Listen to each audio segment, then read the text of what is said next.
Welcome to Suma thoughts. సేమియా ఉప్మా క్విక్గా 2 మినిట్స్లో ఎలా చేయాలో చూద్దాం. ఇప్పుడు ఫస్ట్ ఒక మందపాటి గిన్నె పెట్టుకోవాలి స్టవ్ పైన.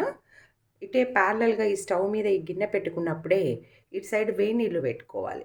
వేడి నీళ్ళు పెట్టుకొని ఇటు పోపు స్టార్ట్ చేసినప్పుడే ఇటు వేడి నీళ్ళు కూడా స్టార్ట్ చేయాలి. ఇప్పుడు మనం స్టార్ట్ చేద్దాం.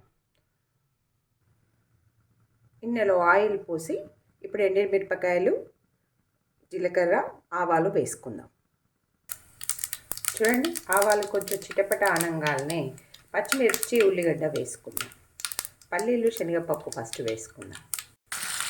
చూడండి, పల్లీలు, శనగపప్పు మంచిగా వేగుతున్నాం. ఇప్పుడు పచ్చిమిర్చి, ఉల్లిగడ్డ వేసుకుందాం. చూడండి, పచ్చిమిర్చి, ఉల్లిగడ్డ వేసి ఇది కూడా మంచిగా వేగనిద్దాం. ఇవి వేగుతున్నప్పుడే నా దగ్గర కాస్త మెంతి కూర ఉంది. మెంతి కూర, కొద్దిగా కరివేపాకు వేసేద్దాం.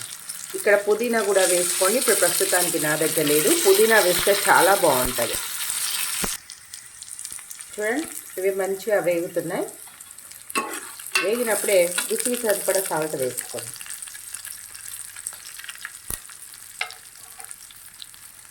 చూడండి, ఇవన్నీ మంచిగా వేగాయి కదా. ఇప్పుడు సేమియా వేసేద్దాం.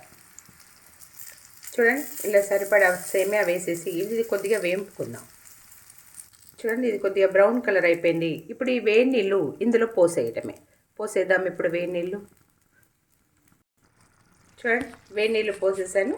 పోసేసుకొని కలిపేసుకోవడమే. ఇలా పోసుకొని మీకు కొద్దిగా మెత్తగా అవుతుంది సేమియా అనిపిస్తే కొన్ని సేమియాలు కూడా పోసుకోవచ్చు. ఇలా పోసుకొని కలుపుకుంటే ఇంకా మీకు పర్ఫెక్ట్గా ఉంటుంది.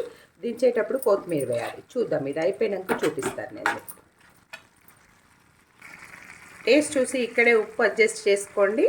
సరిపడా ఉప్పు పడిందా లేదా అని నాకు పర్ఫెక్ట్గా సరిపోయింది. ఇప్పుడు కొత్తిమీర వేద్దాం.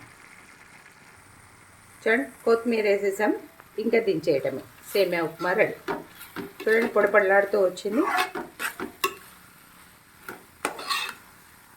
చూసారా, సేమియా ఉప్మా రెడీ అయిపోయినట్టే. Thank you.